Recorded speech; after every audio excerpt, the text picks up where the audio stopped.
সালামু আলাইকুম বন্ধুরা। একটা মানুষ যখন অসুস্থ হয় তখন আসলে সে মানুষটা বুঝতে পারে যে সে মানুষটা আসলে কতটা শক্তিশালী।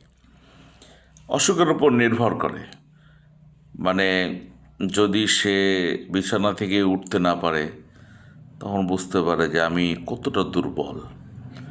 আবার সাধারণ সর্দি কাশি হলে তখন সে বুঝতে পারে যে আমি কষ্টে আছি, স্বাভাবিক কাজকর্ম করতে পারছি, এটাতে তার দুর্বলতাটা কম প্রকাশ পায়, একটু বেশি হলে একটু বেশি প্রকাশ পায়।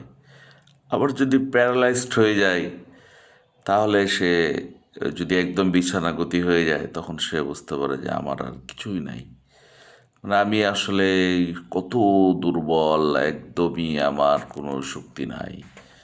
আবার যদি জ্ঞান হারিয়ে ফেলে, একদম পড়ে থাকে, জ্ঞান হারিয়ে ওঠার পরে মনে হয় যে আরে আমি তো কোথায় ছিলাম, শূন্যে ছিলাম, আমি তো আসলে এতটাই দুর্বল, আমার আসলে কিছুই নাই।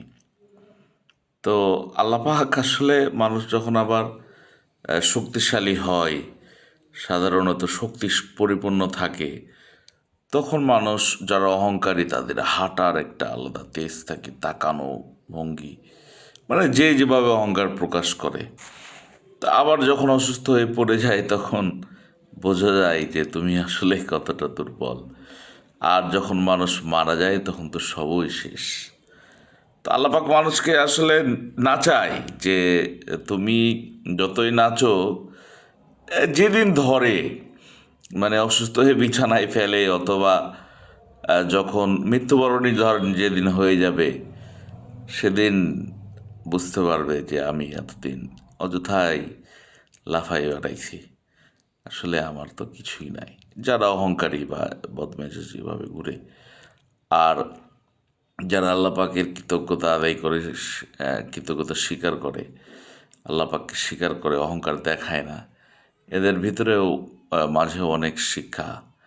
যখন যে সে অসুস্থ হয়ে যায় যে আমি এমনিতে স্বাভাবিক জীবনযাপন করতে পারতাম, কিন্তু এখন আর পারছি না, অসুস্থতার সময়ের জন্য সে আল্লাহর কাছে দোয়া করে আল্লাহ সুস্থ করে দাও। আবার সুস্থতার সময়ের জন্য সে মনে করে যখন সুস্থ থাকি তাহলে আল্লাহ পাকের কতটা নেয়ামত আমি ভোগ করি। সুস্থ হয়ে যাওয়ার পরে সে মনে করে যে আল্লাহ কি অসুস্থ ছিলাম, তোমার নেয়ামতে সুস্থ হয়েছি, সুস্থতাটা যে কত বড় নেয়ামত তুমি আমাকে বোঝাইলা। আবার যখন অসুস্থ থাকে তখনও বুঝতে পারে যে সুস্থতাটা কত বড় নেয়ামত।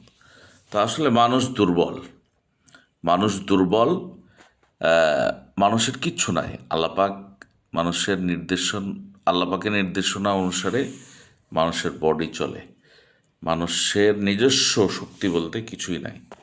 আল্লাহ আমাদেরকে শক্তি দান করুক, ইমানের পথে চলার তৌফিক দান করুক, তার শুকরিয়া আদায় করার তৌফিক দান করুক। সকলকে ধন্যবাদ, সকলের জন্য দোয়া রইল, আমার জন্য দোয়া করবেন। আসসালামু আলাইকুম ওয়া রাহমাতুল্লাহি ওয়া বারাকাতুহু।